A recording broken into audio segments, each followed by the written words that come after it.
This body of believers need to be encouraged because, as I explained, the storm is now over.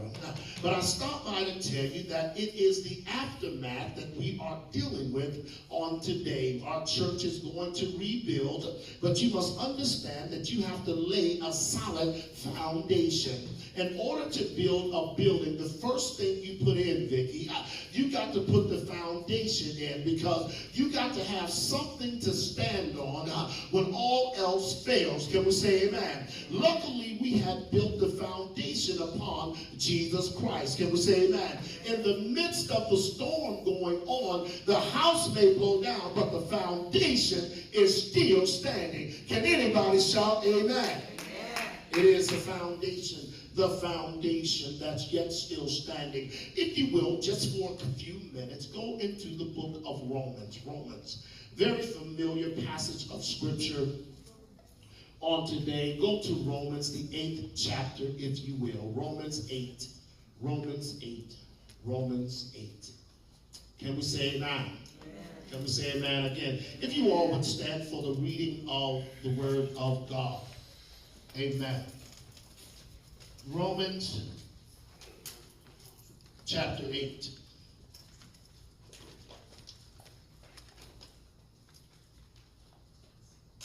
Romans chapter number 8.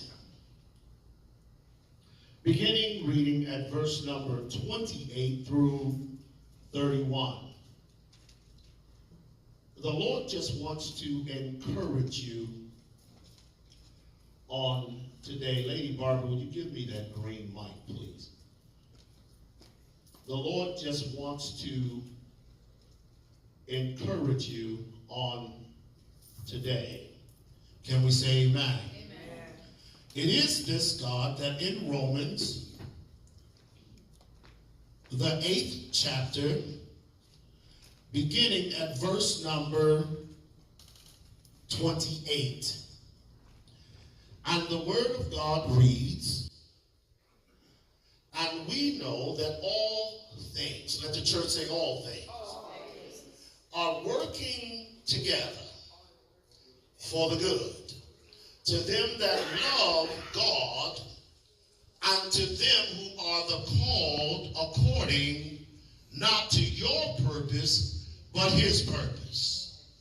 He says, and for whom he foreknew, he didn't just wake up and be introduced to you or you to him. He's saying, before whom he did foreknow, he also predestinated, which means that before you came out of your mother's womb, God already had a predetermined place that you would arrive to at his appointed time. It is God that says to be conformed to the image of his son, and that he might be the firstborn among many brethren.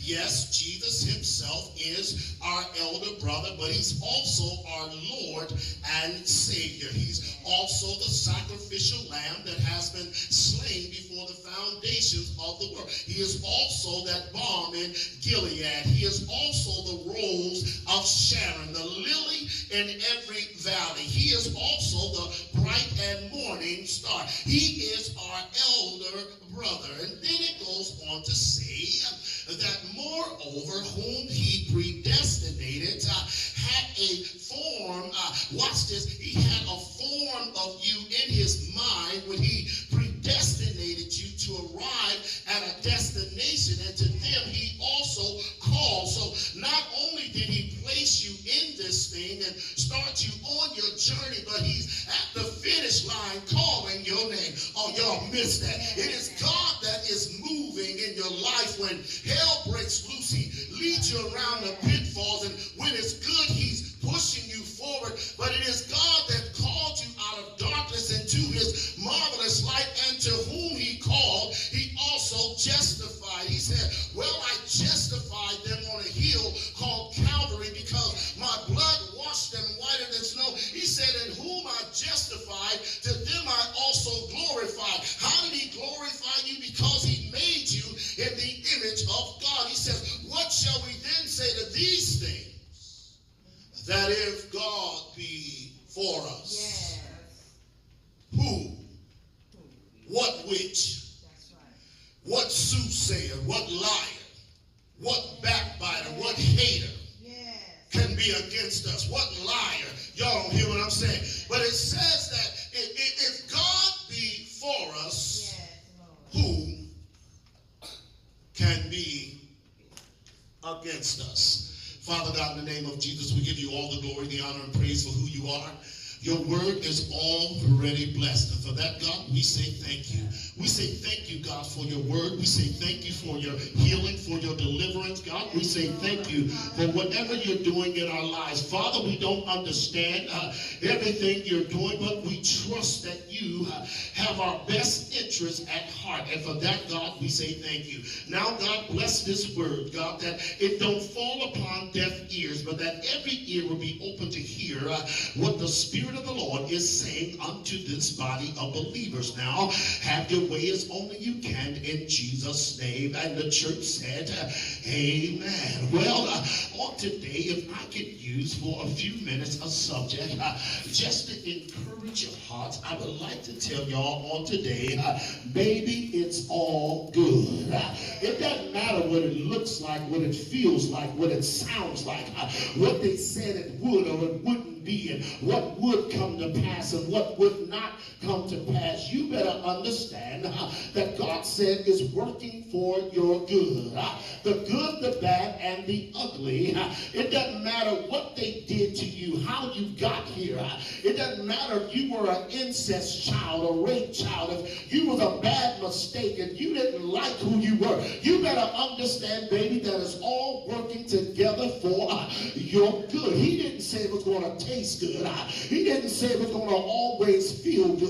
He didn't say your marriage would always look good. He said, but no matter what you go through in this life, as long as you hold on to my unchanging hand, everything is going to work out fine. He says, for we know, do you know that God is the ultimate puppet master and he's pulling every string? Yes, the devil may try and cut the string, but how many of you know that God always have backup? Oh, come on, clap your hands. He may cut one of the strings and you go down on one knee. But God says, I have a way of pulling their strings back up. He says right here, Paul the writer, he's going through a turbulent time and he's trying to encourage the children of God. He wants them to know that no matter what type of persecution you find yourself in, and I want to say this unto Shantae, it doesn't matter how the enemy is attacking you. You have to hold on to God's word. The only thing that will never change in this life is the word of God. He says, and if you trust in my word, the Bible says that God sent his word and his word healed them. There is a word for your situation. He's working it out. He says, just hold on a little while longer. He says, when Daniel called up prayer, when he began to send up thunder unto heaven, the Bible says that the angel was on the way, but he was held up by the prince of Persia, which means that there is a fight in the heavenly realm that's going on about you. You better understand how important you are to God, that no weapon formed against you shall prosper. Vicky had said that it may come against you, but God said it's going to work out for your good. Barbara has said that it may try and kill you, but God said it's going to work out for your good. Because grandmama told me if it don't kill you, it'll make you stronger. Clap your hands all over the building. It says here that Paul begins to admonish the church. He began to tell them, don't get discouraged. He says, I need you to be encouraged in your darkest hour because it's working. The one thing that stops a product from being produced is when one part of the assembly line gets broken. You must understand that when you are in production, Your job is to keep everything rolling. Can we say that? And what you must understand is no matter how bad the situation gets or what part fails, you always have to have a backup so that you can fix the problem and keep everything. Well, God told me that too many of us are living without a backup plan. But it's all good. He says, even when you don't know what to do, I still have your back. He said, now what you must understand is that it's not the parts that you carry, but it's the part that I carry. Because it's all good. He says it's working for your good to them that love me. He said that even when all hell breaks loose and everything breaks down and you don't know which way to turn, he says that if you call upon me, that I am a very present help in the time of trouble and in the time of need. He said, I will hide you in my pavilion. He says, the Lord is my light and my salvation. Whom shall I fear? When the Lord is the strength of my life, whom shall I be afraid? When the wicked, even mine enemies, came upon me to eat up my flesh, the Bible says they stumbled and fell. Though a host should encamp against me, my heart will not fear. Why? Because thou art with me. Thy rod and thy staff, they comfort me. Even in my bad days, it's working out for my good. Y'all don't hear me. Even when I don't know which way to turn, Diane is working out for my good. Even when my pillow is soaked with tears, it's working out for my good. Even when all hell is breaking loose in my house, it's working for my good. Even when my children don't want to pay attention, it's working for my good. Even when the church splits in half, it's working for my good. Even when it looks like my marriage won't survive, it's working for my good. Look like everything I touch failed, it's working for my good. I stopped by to tell the church on the day that it's all good. It's all good. It's all good. It's all good. Because for whom he did foreknow. God is omnipotent, omnipotent, and omnipresent. It is the omnipotent, omnipotent, and present God that said is working for your good. He says the reason is nothing takes me by surprise. He says I'm all knowing. I'm everywhere at the same time, and I'm all powerful. He says the reason it's working for your good is because of who you are connected to. He says it's not the people you're connected to that makes it work. Watch this. On this journey called life, you will meet many people in many different things, but you got to understand that your destiny right here, which is predestinated, is orchestrated by God. Which means that come hell or high water, you're going to make it to your destination. But you're going to have a greater appreciation when you get there.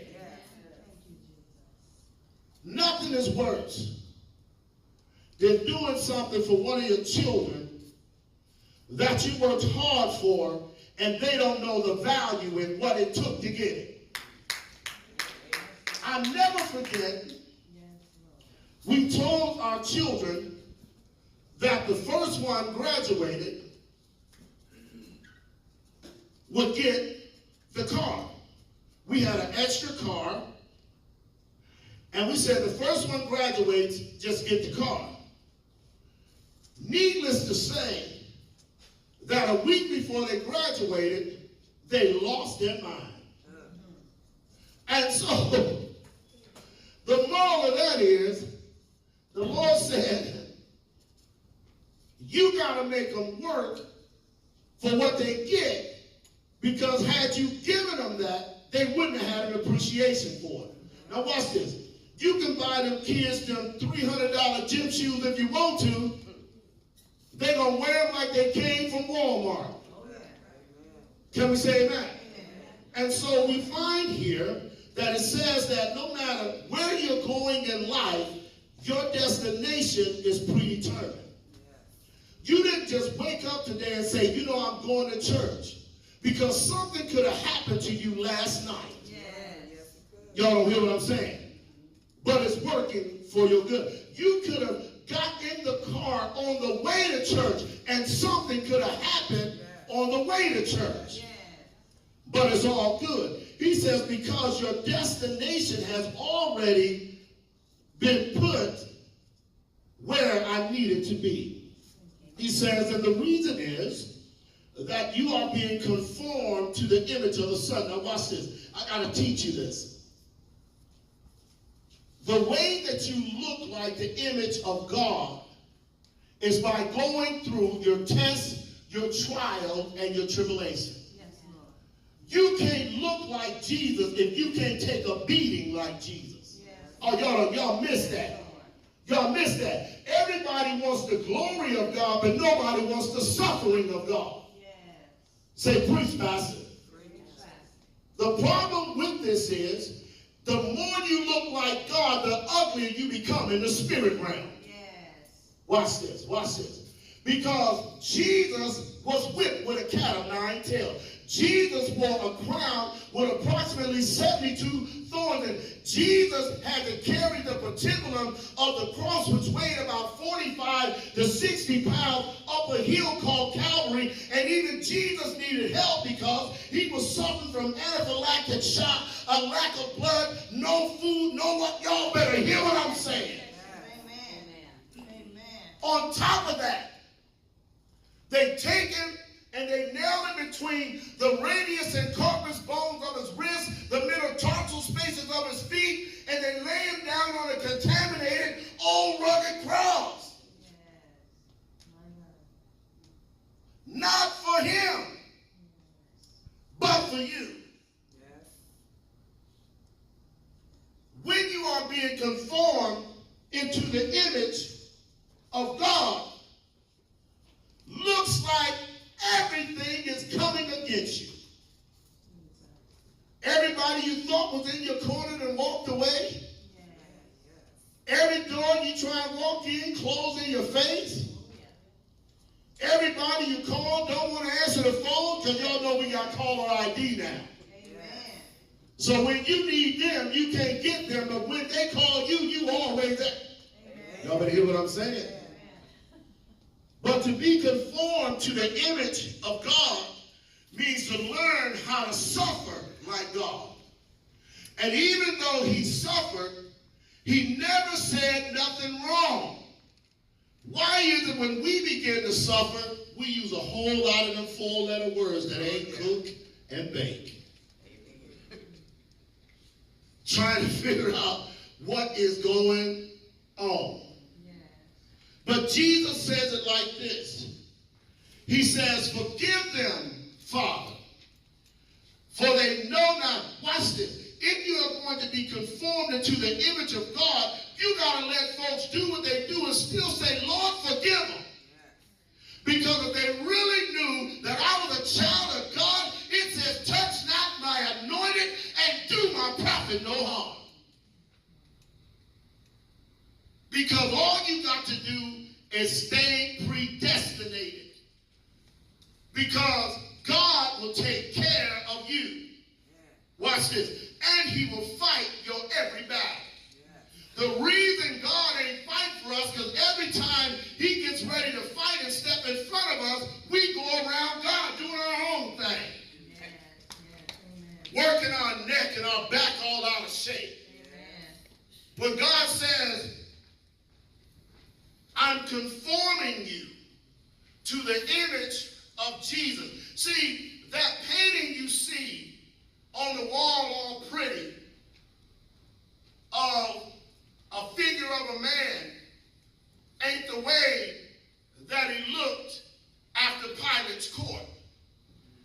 When you really begin to look like God, that's when you become disfigured in the spirit realm. Because even Paul, in his walk shipwrecked, thrown into prison. Now watch this. When folks come out of prison, most folks say they don't want to hear nothing they got to say because they got jailhouse religion. Well, the same Bible that you swear by was written by a man when he was in prison. If God can use him, why can't God use you? It's all good. The problem is the church now has been taught about this guru God that if you buy this hanky online and put it in your pocket, a house is yours, a car is yours, and a new lover is yours. Baby, you better get your hand out of that foolishness. People telling you, let me get your handkerchief because I want your anointing. You know what? The next time somebody tell me that, you know what I'm going to say? I'm going to pray that you become homeless, that you won't crack. Y'all better hear what I'm saying, that you go into prison. Do you really want to go through what I went through? Be careful what you ask for. Folks saying, I want the patience of Job. Do you really want to lose everything Job lost? Stay in your own lane. Don't take on nobody else's suffering. Talking about who you be like yourself. Why you want to be like a cheap copy of somebody? Clap your hands all over the building.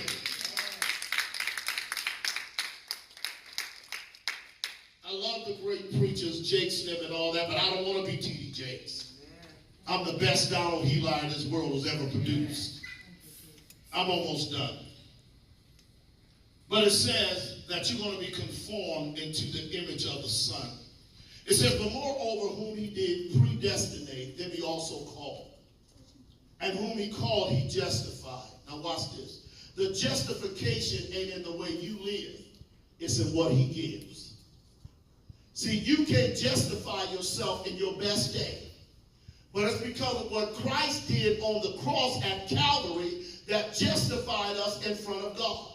Because now when God looks at us, he sees the blood of his Son that's been applied to us. And he said, when I see the blood, I'll pass over that, because why? You've already been purchased and you have the seal of the blood of Jesus upon you. So when Jesus begins to cry out and make petition for whatever you're going through, God has to honor his promise to his Son. That when he came up out of hell, he gave him all power in heaven and in earth. And he even went to hell and took over hell for 2 days and got up on the third day. Clap your hands for Jesus getting up. It says, and what then shall we then say to these things? That if God be for you, it's all good. Because who can separate us from the love of Christ? Watch this. Shall distress or persecution, famine, nakedness, peril, or the sword? As it is written, for thy sake we are killed all the day long. We are accounted as sheep for the slaughter, but nay, in all these things, we are still more than conquerors through him that love us. Why? Because when you become more like Christ, that's how you learn how to conquer things in the Spirit. It says, for I am persuaded that neither death nor life, I am persuaded that neither angels nor principalities, I am persuaded that neither power nor things present or things to come, nor height, nor depth, nor any other creature shall be able to separate us from the love of God which is in Christ Jesus our Lord. It's all good. Come what will and come what may. You got to hold on to God's unchanging hand. It's all good. Whatever you're dealing with today, the Lord told me to tell you it's all good. Because he knows the rest of the story. It was once said that there was a man that had been stranded for a very long time. He didn't have any friends, no family, and no way off this island. So one day, this cruise line decided to sell these expensive tickets. They said, well, we're getting ready to sail on the ocean, and we're taking you to an island that's never been inhabited by any human beings, and we're going to sell these tickets, and we're going to be the first ones to put our feet on this particular island. Well, the day comes, and they set sail, and they're out on the sea, and finally they come to the island, and as they're going around the bend, they look and they see 3 huts set up on the beach.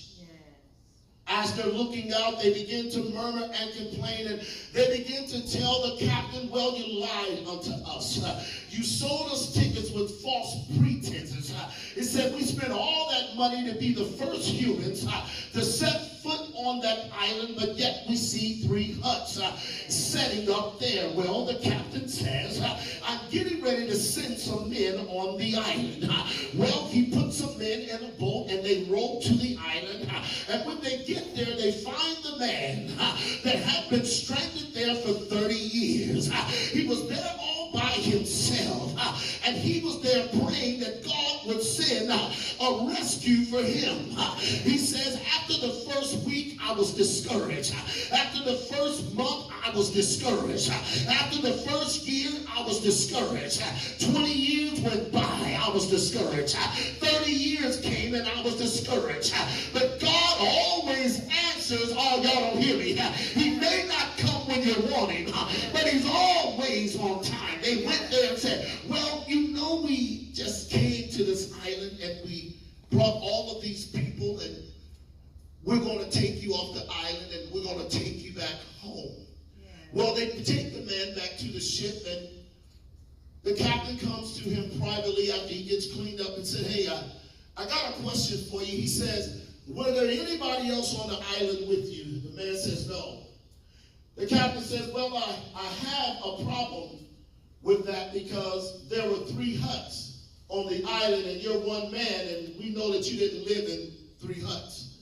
So the man said, yeah, you're right. The captain said, please explain it. He said, well, the one on the right is the hut that I live in. The captain said, I understand that. He said, the one in the middle is the church that I go to. He said, well, I understand that too. He said, the one on the left is a church that I used to go to. Y'all don't hear what I'm saying. Many times, glory be to God. You got to understand that you got to stand still and see the glory of the Lord, because sometimes we can't stand ourselves. It ain't God that did it. It's us that did it. And so the man had 2 huts of 2 different churches on the island all by himself, and quit one church because he couldn't stand himself. Y'all know y'all need to give God some praise for that one.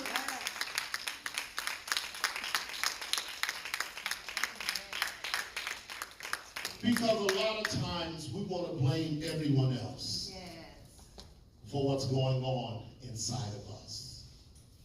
And so for 30 years, he was all by himself.